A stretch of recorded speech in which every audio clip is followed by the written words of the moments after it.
Hi everyone, this is Pooja again. Remember, I recorded one video that was about me, that was the first one, and there I have shared about myself and my background. So it went like this that I'm from a small town of West Bengal, India. My hometown is Malda.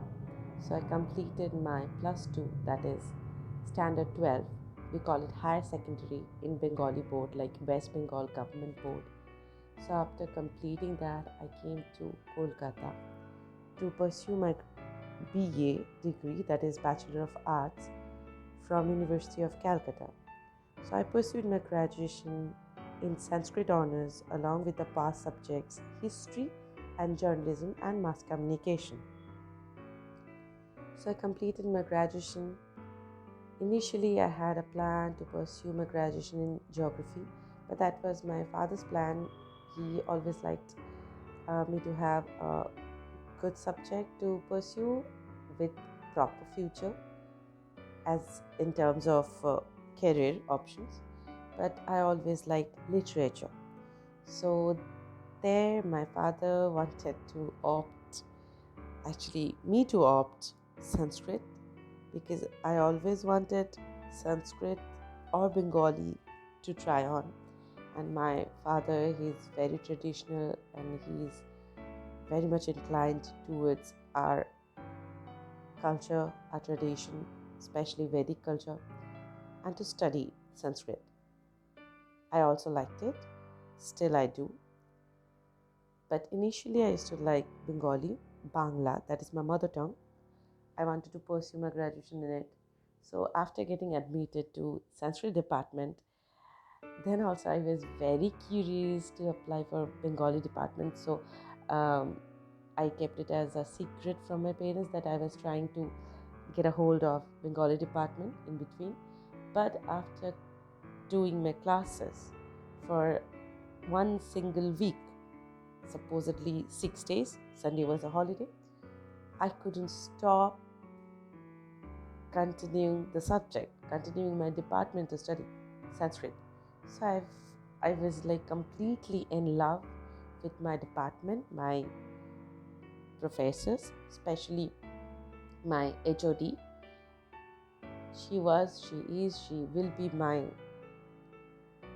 uh, admiration. What do you call? She's a living goddess, I can say. She's a generous human being. She's a great lady, motherly figure, and moreover, she's an enthusiast.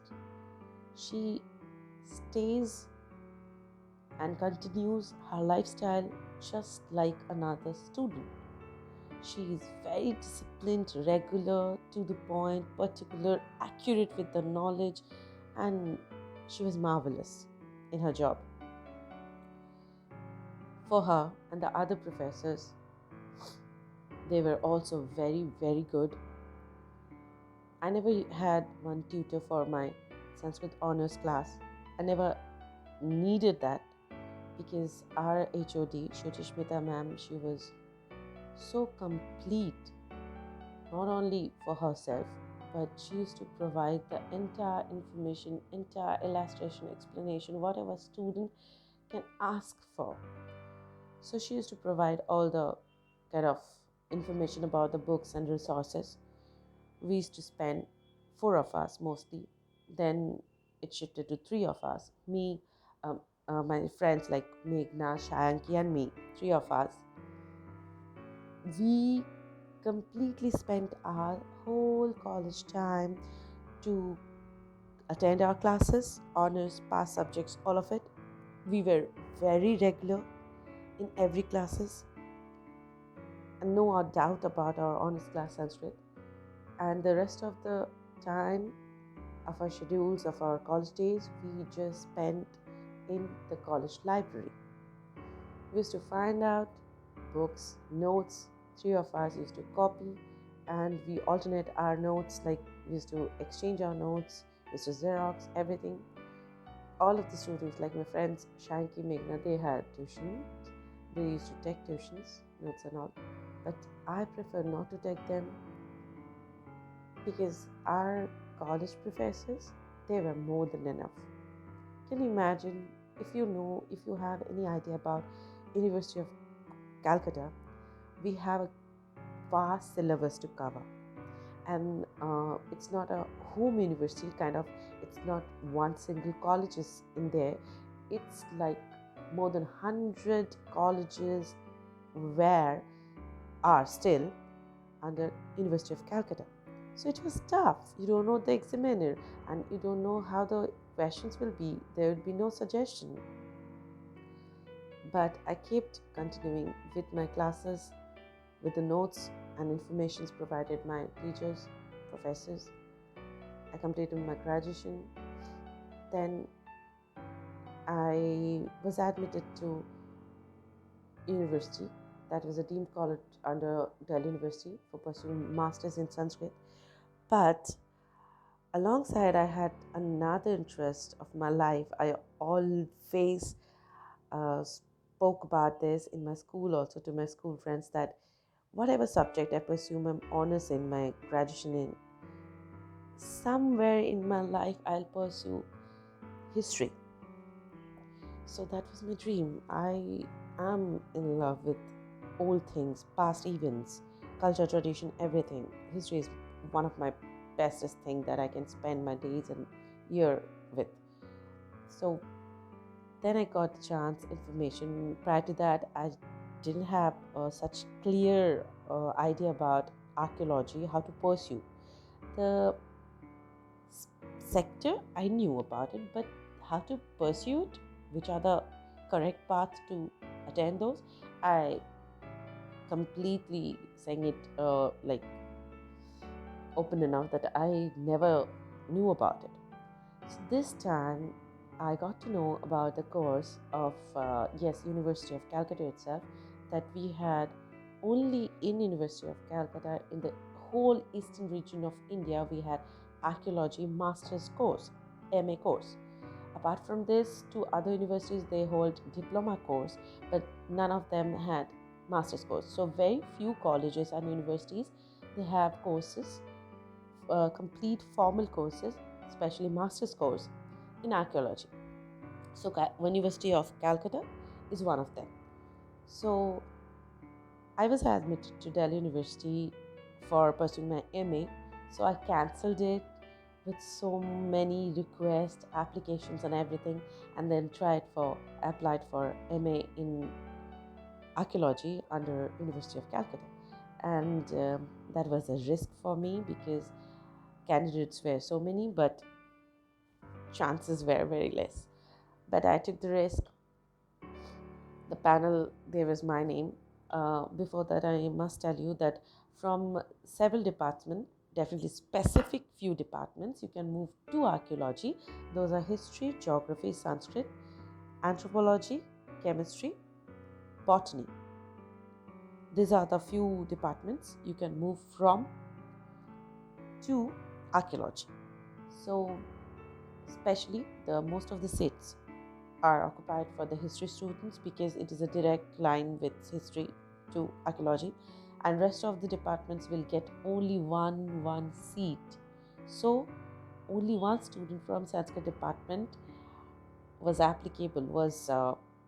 allowed to take part in this course, master's degree in archaeology under the care of University of Calcutta. So luckily I got selected. Then I had to clear out the interview. That too I passed, and very fortunately I enrolled in this course in MA in archaeology under University of Calcutta.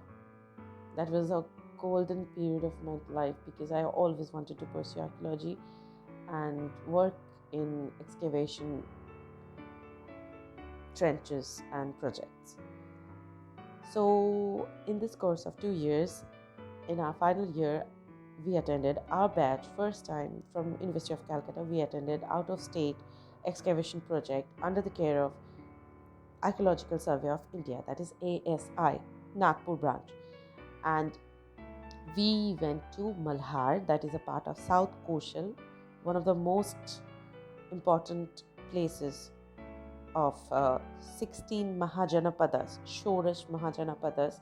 If you go through the Indian history, then you get to know that about Shoresh Mahajanapadas, 16 Mahajanapadas. So Koshal was one of them, South Koshal especially. We worked in Malhar.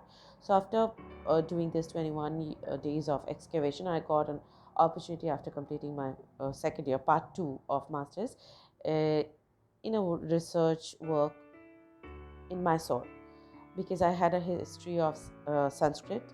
Being a Sanskrit student, that was easy to decipher the language, like the calligraphy and epigraphy parts. So I was selected, but due to some financial problem and family, that time my grandmother was very ill, so I couldn't just approach my father. I thought that I'll get another opportunity maybe. So after that, I didn't wait. I thought of earning for myself and being dependent. Altogether, I joined a corporate agency one by one. I completed 3 of them. After completing 4 years in Tata Chemicals Limited under the care of Chemex India in Kolkata. So then I was actually being very frustrated because I was a Sanskrit student and archaeology student, and I'm very much interested in study and academics. So in between also, I always felt that I should go back to studies. Books are kind of calling me. I'm not a great student, but yes, I'm an enthusiast. I'm very much curious about knowing everything, knowing at least something that I don't know. So that path of being a student to continue acquiring knowledge, that attracts me always. And in between, I always try to get into one school so that I can teach. I always loved giving tuitions. Even when I was in college, I used to give tuitions to school students, 6, 7, 8 kind of students. I used to teach them literature and SST, social studies, history, geography and science, because I loved them. And then all of a sudden I tried to grab this opportunity when we moved from one address to another after my marriage. We were in Salt Lake, then I moved back to Rajahat after buying this flat. So I thought of dropping my resume, CV, to this nearest schools, and 2 of them I selected. I dropped there, and as I had not completed my B.Ed certification course, bachelor's in education, that is very required in this West Bengal sector to become a teacher, especially government teacher. So I had to try for private schools. So then I got selected in this school, which I'm continuing now for last 8 months, and I'm very happy to teach students from class 2 to 9. So this is my journey. Now I'm under very much of pressure to meet my targets as in, it's not a corporate world. Then also we have to meet several targets, like to approach the students you have to be packed up, as it is not a government school of any other parts of, just like any other parts of India. It's a private school, so very serious efforts are needed to put to make your mark in this ambience. So truly speaking, I'm very much under pressure, stress, and we need to meet deadlines, all of it. But trust me, I'm enjoying it. I always wanted to be a teacher, especially to little students. I enjoy taking classes of 2, 3, 4, and I love being with class 9. I'm close to them because I feel I'm very friendly to any age, take it 90 or 9. I love to talk with old people, I love to talk with children, both ways. So I enjoy my work, and I can say after spending since 2012 to 2020 in a corporate world, in a private sector, I never felt this kind of satisfaction. And when you attend any school, you check their copies, you check their exam sheets, you put the marks, it just reminds me of my class days, like my student life. I loved my school life. I still talk to my friends, and I say, you people used to miss your classes before exams just to prepare for exams and all. But I never could have done this because I loved my school days. I loved my teachers, school building. Everything is beautiful memory for me. So all the students, if you're hearing, if you're listening and seeing all the study vlogs, I can't tell you how much I enjoyed my school days. I hope you should give time to your friends, your teachers, your pay attention to your studies. And when you'll be of my age, I'm 31 now, maybe in your 20s already, you can get the sense what you have missed or what you have lived in your school time. It's the freshest time, it's the precious time. And when I go to school, I still feel I'm just like another student. And few of my colleagues, they make me so comfortable, just like my friends used to do in my school time. I miss my teachers. I always try to behave like one, but in a friendly way, not in a very strict way, but you should become strict when it's necessary. Because whom you're dealing with, they are not really matured. Few are very disciplined, few are very nagging and disturbed sometimes. They don't know what exactly they are missing out. So sometimes be friendly, sometimes give them, show them that compassion you have for them, and sometimes we really need to be strict just to show them that this is the real time and you hardly can afford to lose it, because on this time your future is depending. You can see in my videos, I write, I study, I mark, I work hard, and not only me, other teachers of my school and maybe other schools, they also work equally. We are more of a student, and I definitely want to act like one. Then only the other students, those are actually the students now, they can relate to us, they can find us really admirable. Then only the job will be half done, and rest of the parts they really need to work on it. And we should motivate them all the time, just like my teachers, my elders, my professor, they always did. And I feel very blessed, very happy to have all the teachers, those really affected my life and my friends' life in every positive way. So this is all about me. I'm a very normal girl from a small town. You cannot believe that's a very small town. Now I stay in a metro city, that too a nostalgic old city, that is Kolkata, previously known as Calcutta. Here also we have so much of history and um, past, and we live in past. That's why I love it. So whoever is listening, whatever your age is, just don't stop being a student. Every day, as we all know, we can learn something or other. So this is a process. It's a lifelong process. We just need to enjoy it. And we all have our potential, and it differs man to man. But we can enjoy this process of acquiring knowledge is beautiful. So have it, enjoy it. Good luck all. Thank you so much for listening to me and watching this. Bye bye. Thanks for watching.